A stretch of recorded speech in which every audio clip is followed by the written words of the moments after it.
These lenses just got better. To me, Sirui Anamorphics always had one problem. Sure, they're cheap, compact, and these bad boys can even cover full frame, but to me, the image always looked too clean. Well, at least until now. What do I mean by that? And how can you get this look out of these lenses yourself? I got you, grab some popcorn and enjoy the show. Chapter 1. The downsides. For those of you wondering, yes, these are the lenses that we used to shoot this music video. I will announce the winner of the Sirui Saturn 50mm at the end of this video.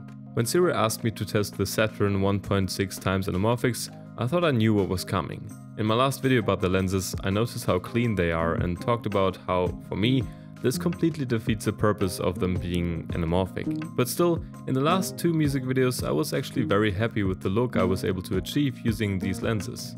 But before we get into that, let's first talk about the haptics. The whole set comes in this Remover-inspired hardshell case. It opens with a zipper, which kind of feels like it should be illegal. But that's beside the point. It's about what's inside. And inside, well, first off, the order might confuse you. We got the 35mm, the 75mm, and then the 50mm.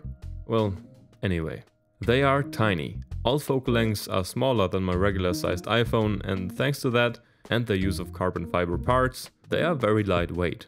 As a downside, they are not that fast with an aperture of t2.9, and they are very clean. I've already talked about why this is a bad thing in anamorphics in this video, so I won't open that can of worms again.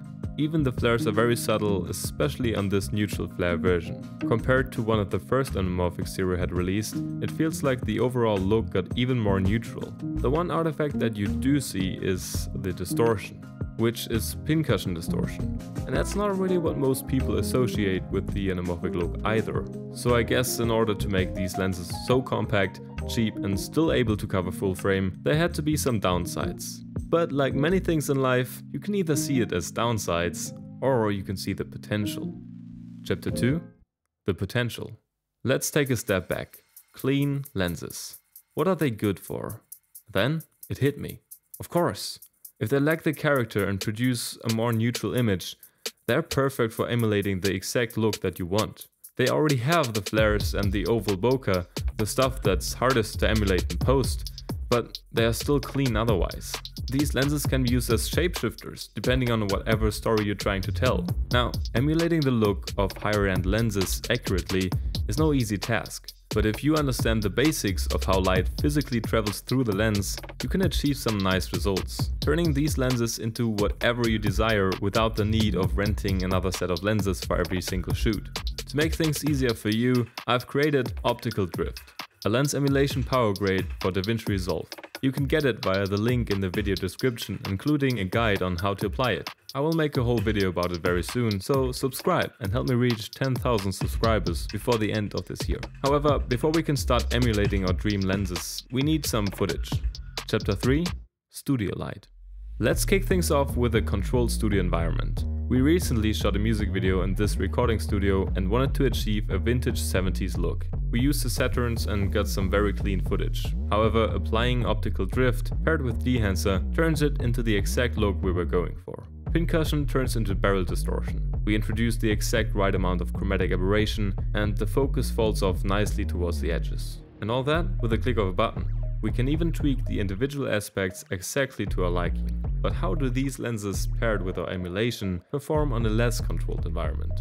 Chapter 4. Natural light. Our next shooting scenario was less than ideal. Our talent was late, the sun was almost gone and I had no focus puller. But we tried to make the best out of the situation and shot 2 one-takes with a lens change as a transition. The tiny size and weight of the Saturns was very helpful and let me balance the setup with a Canon R5C on a Ronin RS3 Pro without any problems. And the fact that these lenses cover the entire full-frame sensor of the R5C is quite impressive. But as we were losing light, the slow t2.9 aperture became more of a problem. Chapter 5. Conclusion. At the end of the day, you have to decide what you're going for. If you want to be flexible, be able to shoot full frame and customize your look depending on the project that you're working on, I actually think the Sirui Saturns are a solid choice. Funny thing is, most of you thought we were using the Blazer anamorphics on our music video shoot, but there was one comment that stood out. Spolsis wrote, I think you're messing with us, and at the end it'll be like a random boring lens and you did some incredible tricks to fool everyone, lol. Okay, I'll try my guess. Sirui Saturn T2.9, maybe the 50mm. And well, this was amazingly spot on. You absolutely nailed it down to the focal length. So congratulations, you're the winner of that exact lens as well as free access to the optical drift power grade.